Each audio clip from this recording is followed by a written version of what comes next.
তো এই যে দেশে বলে যে বিরোধী দল আওয়ামী লীগ ছাড়া দেশে কেউ রাজনীতি জানে না, তো আওয়ামী লীগ এখন কি রাজনীতিটা করতেছে? আওয়ামী লীগের রাজনীতিটা গত 50 বছর একটা, সেটা হলো আগুনের রাজনীতি, যেইটা সে আজীবন বিএনপি, জামাত ইসলামী এবং বিরোধী দলের উপরে চাপাইছে। এই যে শাহবাগ মোড়ে আপনার 95-এর পরে 96-তে যেই আন্দোলনের নামে তারা অরাজকতা করছিল, তখন গান পাউডার দিয়ে বিআরটিসি বাসে মানুষ পোড়াই মারছিল কিন্তু আওয়ামী লীগ, এবং লগি বইটা দিয়ে মানুষ পিটিয়ে মারা যায়, শুধু মারা যায় না, সেটার উপরে নৃত্য করা যায়। আমি জাহিলিয়াতকেও তো এটা হার মানে, সেটা আওয়ামী লীগ করছে। এবং আগুনের সাথে যে আওয়ামী লীগের নিবিড় সম্পর্ক তার প্রমাণ হইল আপনি দেখেন, গত 15 বছরে তো সে সব জায়গায় আগুনের রাজনীতি করে অন্যের উপরে দিছে, কিন্তু চূড়ান্তভাবে সে যেটা করেছে যে এই যে জুলাই গণহত্যায় আশুলিয়ায় মানুষ মারা গেছে, 10 মিনিট হয় না, এর মধ্যে একজন ছিল জীবিত, শহীদ সজল। তার মা বলেছে তার সন্তানকে যখন আগুনে পোড়াই দেওয়া হয় তখন তার হাত নড়ছিল, প্রকাশ্য দিবালোকে সে লাশ জ্বালাই দিছে। তো এই আগুনের বাইরে আওয়ামী লীগের আর কিছু নাই। তো হাসিনার কথাও যদি শুনতে হয়, হাসিনা তো বলছিল যে এই আগুন সন্ত্রাস বিএনপি করে, জামাত করে, তাদেরকে আগুনেই পোড়াই মারতে হবে। তাইলে এখন সে আগুনে পোড়াইয়া তো আওয়ামী লীগের মারা ওয়াজিব, কিন্তু আমরা এটা করবো না, আমরা বিচার চাই। সুতরাং আপনাদের মাধ্যমে বলা যে আন্তর্জাতিক অপরাধ ট্রাইব্যুনালে বিচারের দিন মানে রায়ের দিন ধার্য করবে। আমরা অবশ্যই আওয়ামী লীগের প্রতি বলি, যদি তারা বাংলাদেশের রাজনীতিটা করতে চায় তাহলে অবশ্যই তাদেরকে আদালতের সামনে আসতে হবে, এবং দিল্লি বসে এর ধরে ফেলবো, এর মেরে ফেলবো, এইটা বলে বলে কিছু তো হয় নাই। কথা বললেই 32-এর যে 2-3টা ইট আছে পোলাপান শুনছি নাকি চলে গেছে ওইখানে, এখন সে ওইখানে বসে কুক দিবে আর ওইখানে বসে পোলাপান ইট খুলবে। আমরা বলছি ওইখানে যেন ইট পইরে না থাকে, খারাপ দেখা যাবে। তো সানশাইন আটা ময়দা সুজি, ভালোবাসায় তৈরি, এই জন্য হইলো তার রাজনীতি আর নাই আসলে। তো এই জন্য বাকি যারা ছোট আওয়ামী লীগ আছে এরা এখন হাত পা ধুইয়া তবা কইরা বিচারের মুখোমুখি হইয়া তারপরে তারা ছেলে নতুন রাজনীতি করতে পারে। কিন্তু আওয়ামী লীগ গণ কেস, এটার আজকে প্রমাণ সন্ধ্যা পর্যন্ত হবে। তারা 1100 কোটি টাকা বাজেট করে, এরপরেও যদি তারা প্রকাশ্য দিবালোকে, আপনি ভাবেন এত কিছুর পরে বিএনপি জামাত তো প্রকাশ্যে মিছিল দিছে না, তো এইখানে একটা প্রকাশ্য মিছিল আসতে বলেন না আওয়ামী লীগ, এখানে না।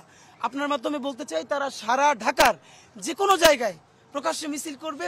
তারা যখন অন্যের উপরে হামলা করছে, সামনে পুলিশ, পিছনে পুলিশ, নিজেদের হেলমেট, সাথে অস্ত্র, আমাদের সাথে লাঠি ছাড়া কিছু নাই, পুলিশ তো প্রশ্নই নেই আমাদের সাথে যাবে। আমরা জনতা তাদেরকে প্রতিরোধ করতে চাই, তারা সৎসাহস নিয়ে পারলে দাঁড়ায়, যদি পারে তাহলে তাদের রাজনীতি থাকবে, না থাকলে মুসলিম লীগের যে পরিণতি হয়েছে, তাও তো এখনো মুসলিম লীগ বলার কেউ আছে, এখানে কেউ নেই। এবং আমাদের ধারণা হাসিনা বাইচে আছে কিনা আমরা জানি না, তার আজকে ভিডিও কলে আসা উচিত, কারণ গত 15 বছরে এমন অনেক রেসপন্স আছে যেটা একজন ইউনিয়ন পরিষদের মেম্বার নিট দেওয়া উচিত, যেই কথাও খাটে না, সেটাও হাসিনা বলছে। আর এখন এত কিছু হইতেছে, তার লোকরে পিটাই মিটাইয়ে তার বাপের বিল্ডিং ভাইগা ওইখানে আওয়ামী লীগের অফিসে পোলাপান শীষ করে, তাও সে কিছু বলে না। এটা এত ভালো তো ভালো না, এর মানে সে বাইচে আছে কিনা এটা প্রমাণ করার জন্য তার ভিডিও কলে আসা উচিত। আমরা আপনাদের মাধ্যমে অনুরোধ জানাই। দুইটা ব্যাপার ঘটছে ভাই, একটা হলো দেখেন এখানে ওরা যদি 20 জনও নামে, এর মধ্যে একজন হয়তো সর্বোচ্চ আওয়ামী লীগের। বাংলাদেশের মানুষ অনেক অভাবী মানুষ আছে, এত কিছু বোঝেও না, তাদেরকে 5-10 হাজার টাকা করে দিয়ে বলে যে 2 মিনিটে মিছিলে থাকলেই হবে, এরকম অনেকের সাথে হয়েছে। কিন্তু এই মানুষগুলোর যখন পুলিশ ধরে, ওরা তো আর আদালতে বা থানায় ছাড়াইতেও আসে না, দায়িত্বও নেয় না, নাম্বার 1। আর এটা তো চরম সত্য, ধরেন এইরকম ঐতিহাসিক জুলাই গণ অভ্যুত্থানটা বাংলাদেশের পলিটিক্যাল পার্টিগুলোর ডিসঅনেস্টির কারণেই তো আমরা বিপ্লব করতে পারলাম না।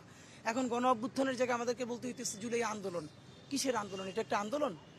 মানে একটা দেশের মাজলুম জনতা জালেম পুলিশকে মাইরা ঝুলেই রাখছে উল্টো কইরা, প্যান খুইলা।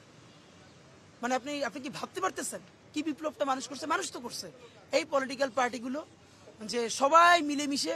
এই যে এইমাত্র এসে বলতেছিল যে ইস্কাটনে প্রত্যেক আওয়ামী লীগ বহাল আছে, শুধু তাদের সেট আপটা বদলে গেছে, এখন তাদের একটা অন্য দল প্রোটেকশন দিবে। তো এই যে হয়েছে কি, একই ঘরের ধরেন এক ভাই আওয়ামী লীগ করে, এক ভাই বিএনপি করে।